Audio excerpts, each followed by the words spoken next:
Хәерле көн, Татарстан. Хәерле көн, хөрмәтле телевизор караучылар. Элегелектән халкыбызның аңын, рухын үстерүдә мәгърифәт учаклары, мәдрәсәләр мөһим роль уйнаган.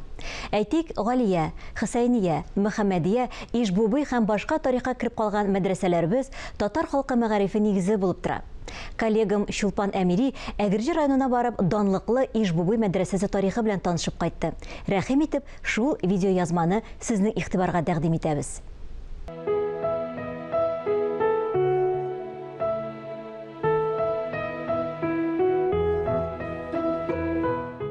Аңлагансыздыр. Бүгенге сәфәребез республиканың иң читтәге, ерак төньяк көнчыгыш ноктасында урнашкан Әгерҗе районына булыр. Әгерҗе аша 12 елга ага. Бүгенге көндә районда 35 меңнән артык халык яши. Ә инде Әгерҗе шәһәренә терәлеп торган Ишбубый авылы турында ишетмәгән, белмәгән кеше юктыр. Ишбубый авылы гөрләп эшләгән татар мәдрәсәсе белән дан тоткан. Ишбубый Әгерҗе районында туристик юллар ачуда ишек булып тора. Чөнки аның турында шитилләрдә дә беләләр. Татарстан Республикасы президенты Рөстәм Нургалиевич Миңнеханов безнең районга бик булыша. Аның ярдәме белән Ишбубыйда тарих бинасы реконструкциясе тәмамлана. Бүгенге көндә Әгерҗе районында 26 мәдәни мирас объекты бар. Шуларның 9-ы нәкъ Ишбубый авылында саклана. Ә бу инде һичшиксез авылның мәдәни яктан тарихлы булуын күрсәтә. Мәдәниятыбызны үстерү өлкәсендә, туризмны үстерү өлкәсендә зур эшләр алып барабыз. Бүгенге көндә районыбызда төрле маршрутлар ясала. Ишбубый авылы шушы маршрутларның иң төп авылларының берсе булып торачак. Чөнки мондагы булган байлык ул һәр килгән туристка кызыксыну уята, аның киләчәген, үзганын бүгенге секторында сөйлибез. Шуңа күрә без инде шушы тарих белән кызыксынган туристларыбызны үзебезнең якта көтеп калабыз. Рәхим итегез. Тарихны саклап калуга Ишбубый авыл халкы да гаять зур көч, игътибар бирә. Мен бу авылда туып үскән кеше буларак бар хезмәтемне, бар тырышлыгымны бу халыкның мөхитен яхшырту өчен кулланам. Республика күләмендә дә программаларда катнашабыз. Менә быел гына без 4 программада катнаштык. Авыл җирлеге буенча менә күргәнсездер инде тротуарлар салдыру. Үзәк урамга инде яктырткыч лампалар куйдык. Шул ук юллар төзекләндерү һәм дә инде менә балалар өчен уен площадкасында төзекләндереп киләбез, эшләп киленә бүгенге көндә. Булар барысыдан дәүләт программалары аша һәм безнең хезмәтнең җимешләре дип әйтергә була. Ишбубый авыл исеме 1640 елгы документларга караганда Марый авылы буларак кирип калган. 17 гасыр азагында монда татарлар килеп урнаша башлаган. Иген-игәрлек җирләр аз булганлыктан сәүдәгәрлек белән шөгыльләнгәннәр. 19 гасыр ахыры 20 гасыр башында авылда 50ләп ире сәүдәгәр яшәү теркәлеп калган. Алар арасында гыйлем алуның кирәклеген тирәнтен аңлаучылар, алдынгы карашлы бер туган Габдулла, Гыбадулла, Мөхлисә бубыйлар, Мөхәммәдҗан, Әхмәдҗанов гаиләләре дә булган. Авыл нәкъ менә аларның эшчәнлеге нәтиҗәсендә мәгариф учагына әверелеп киткән. Ишбубый мәдрәсәсе 1781 елда ачылган. 1895 елдан мәдрәсәне Габдулла һәм Гыбадулла бубыйлар җитәкли һәм мөгаллимлек итә. 1907 елда Россиядә беренче хатын-кызлар мәдрәсәсе булдырыла. Аны Мөхлисә бубый җитәкли. Ә хәзер без 1907 елда төзелгән бер туган бубыйларның яшәгән торак йортына керәбез. Әлеге йорт мәдәни мирас фондында теркәлгән һәм биредә төзекләндерү эшләре чиратка куелган. Бинаның эчендә штукатуркалары да, түшәмдәге сылап ясалган бизәкләре дә элеккечә сакланган. Ә кызлар мәдрәсәсе әлеге бинаның каршында урнашкан була. Бу йортны аларга авылның сәүдәгәре Мөхәммәдҗан Әхмәдҗанов салып бирә. Бу йорт сугыш елларында балалар йорты вазифасын үти һәм нәкъ шул чорда 42 январында монда Муса Җәлил килә. Муса Җәлил Минзәләдән политруклар мәктәбен тәмамлап кайтып барганда Әгерҗедә беренче көнгә туктарга мәҗбүр була. Һәм инде беренче комсомол секретаре белән Сания ханым белән алар киләләр Ишбубыйга балалар йорты өчен йортлар карап йөриләр. Ул чорда авылда 2 катлы йортлар күп була.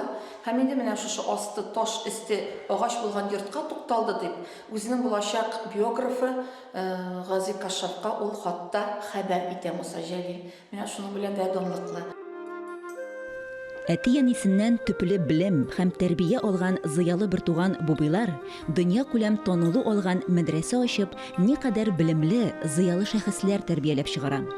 Ишбубый мәдрәсәсенә багышланган тарихи ядкәрләрне күрергә дип, без авылның тарихи музеена кердек. Бирегә килеп керүгә үк мәдрәсәдә укытылган 19-20 гасыр китаплары һәм дәреслекләре күзгә ташлана. Алар арасында Габдулла бубыйлар төзегән һәм бастырганнары да бар. Менә монда бик күп шәкертләр ни өчен агыласың? Шушы Габдулла бабайны күрергә. Ниндирәк кеше булган ул? Аннан соң бит реформалар башлана шулай ук диндә дә. Мәсәлән, ул дин турында әйтеп үтә шушы үзенең язмаларында ислам дине төшеп калган дин түгел. Ягъни һәр кеше Коръәнне үзе укырга тиеш һәм шул вакытта үзенчә дәлилләргә тиеш. Ул төшеп калган дин түгел. Һәр мөселман укымышлы булырга тиеш. Һәр мөселман 40-тан бер өлешен закат итеп менә шушы файдалы эшләргә тапшырырга тиеш. Мөселманнар больницалар салырга тиешләр һәм шулай укыту системасына да булышырга тиеш дигән фикерләрне әйтеп уза. Кызлар мәдрәсәсендә шулай ук әйткәнемчә укытыла дөньяви фәннәр, аннан тыш кызларга гына хас булган предметлар. Бу гигиена, медицина, бала төрү кебек һәм шулай ук гаиләдән ничек үзен тоту кебек менә шундый фәннәр кертелә башлый. Мәсәлән, менә шушы фото бу бердән-бер экземпляр дип әйтергә була инде, бердән-бер ядкәр Мәхлисә бубый, менә аның бер ягында Наҗия Бигашева, бер ягында Мөнҗия кызлары һәм аның янында инде шушы Ишбубый авылында төрле җирләрдән килеп укый торган шәкерт кызларны күрә аласыз.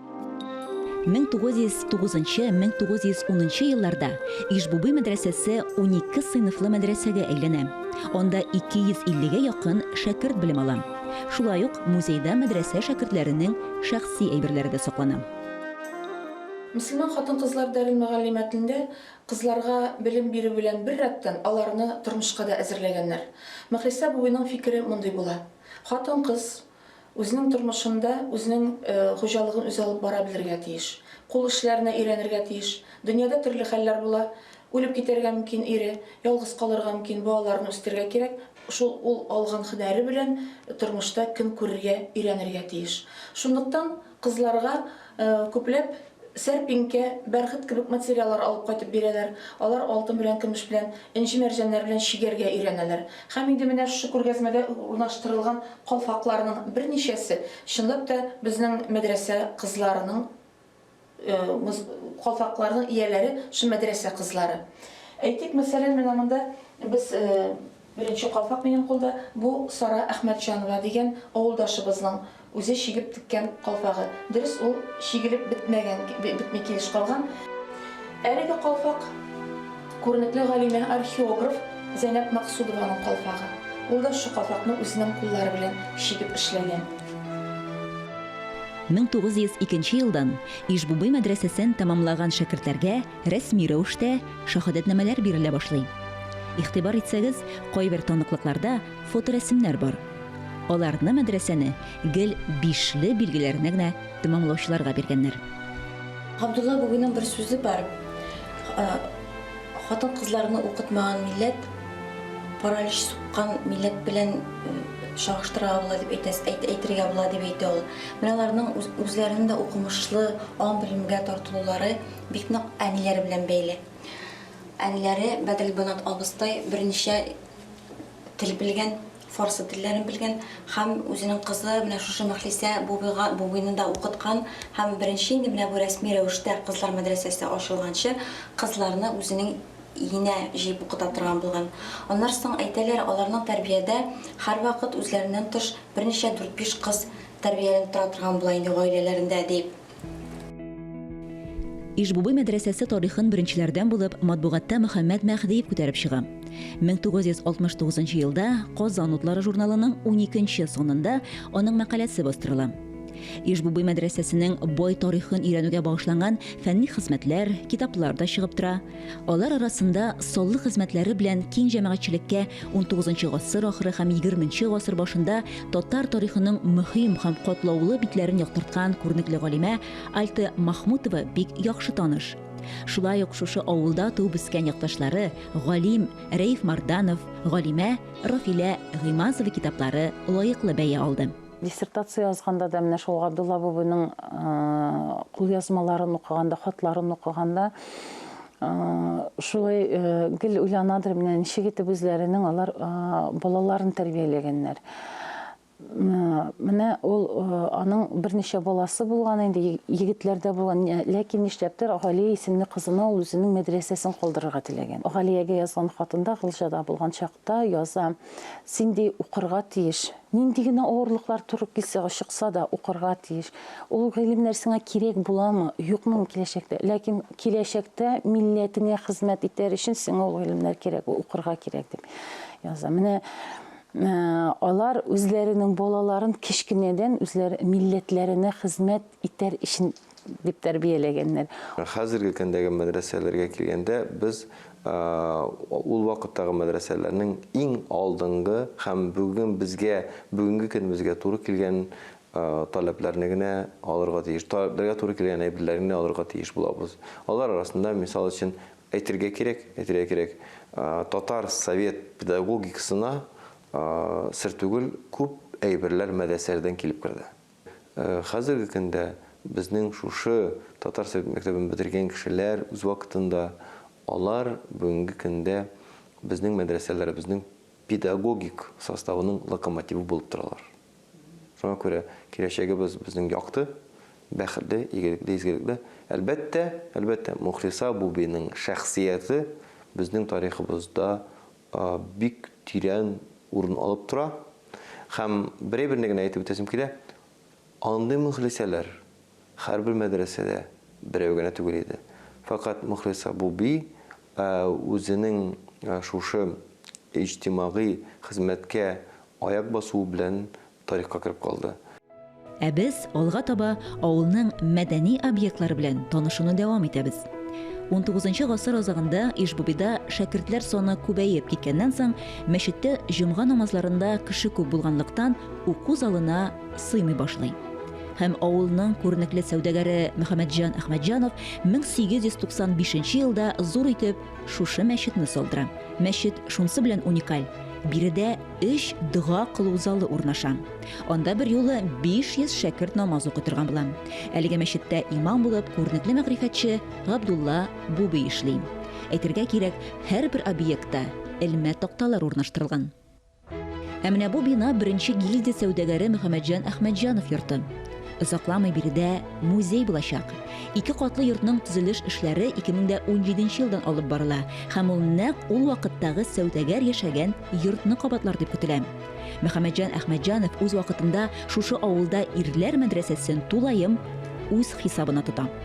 Мөхәммәтҗан Әхмәтҗановны авыл халкы яратып Хаҗи бай дип йөрткән. Ул Хаҗида булган. 20 гасыр башында авылда 50ләп бик бай гына хәлле кеше яшәгән. Алар барысы да сәүдәгәрләр булып исәпләнгәннәр. Нәкъ менә сәүдәгәрләрнең булышлыгы ярдәме белән мәдрәсә үсеп китә, реформалаштырыла 19 гасыр азагында һәм бер туган бабайларга зур гына ярдәм күрсәтелә. Музей хезмәткәрләре әйтүенчә, биредә төрле экспозиция заллары булачак.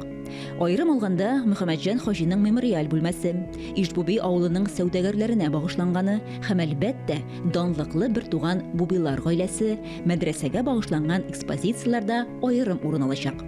Инде булачак музей янында сәүдәгәрнең кибет, амбар, хуҗалык корылмалары сакланганнарын күрәбез.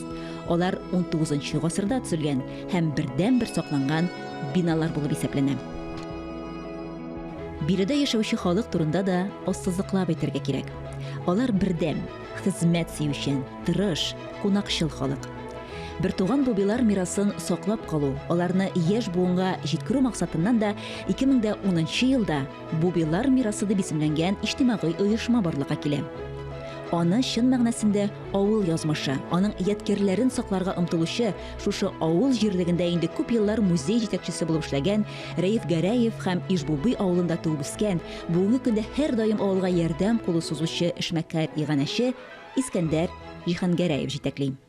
Бу әйтелгән уникаль оешма ни өчен? Чөнки инде ул аның төп һәм бер максаты Ишбубый авылын да булган тарих объектларын саклау, аларны ремонтлау, аларны пропагандалау. Зур безнең максатыбыз ул безнең авылда, мин монда авылда кызлар гимназиясын ачуын планда тотам. Чөнки иң беренче моның өчен зданияларыбыз бар, бик күп акча кирәкми. Аларны ремонтлап, җылылыкларын кертеп, эшләтеп җибәргә общежитиесе бар. Менә яңа төзелгән здание музей дип әйтәләр, аны укыту йорты дип була. Параллельно музейда, параллельно укыту йорты әйтергә була. Ел сайын бер 20-30 кызны чыгарып барсак, без 10 елдан чаклы без инде тәртипле алар гаиләләр төзисәләр, тәртипле балалар үстерсәләр, инде без җәмгыятькә менә шундый ярдәмебезне үземчә кичкенә булса да шундый ярдәмебезне күрсәтергә дип уйлыйбыз. Әйе, максатлар зурдан. Уйланган планнары, эшләре тормышка ашсын дияргә кала. Бәлки чыннан да, якын киләчәктә данлы Ишбубый авылына янәдән чит төбәкләрдән агылып шәкертләр укырга килер.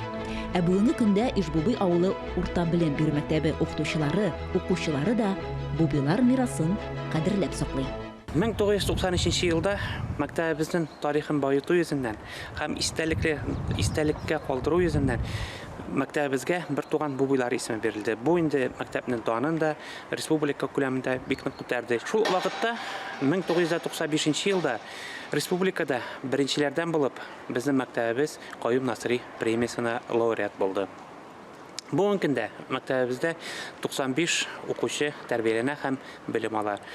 Бу авыл мәктәбе өчен әйтер идем мин бик зур сан, чөнки авылларда укучылар саны кими. Без инде елдан ел менә шу укучылар санын арттыру өстендә эшлибез.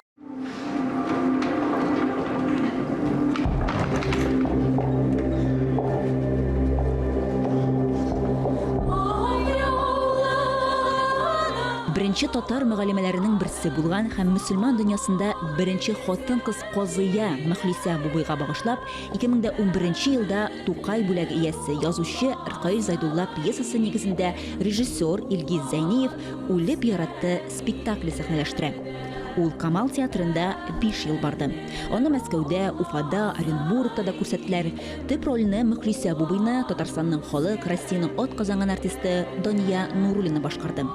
Спектакльдә да ул халкына һәм диненә хыянат итмәгән, кансыз тикшерүчеләрне дә кызгана алган горур шәхес итеп сурәтләнә.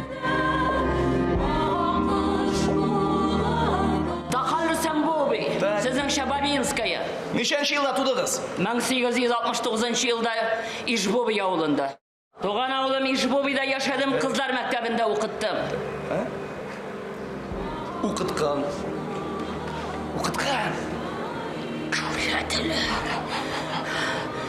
Алар бүтән Россиядә дан тоткан мәдрәсәне юк итсенә. Сидеть. Алар кызлар мәктәбен куптаратты. Сидеть, я сказал, сидеть. Мин Казан белән Троицкий шәһәренә китәргә мәҗбүр булдым.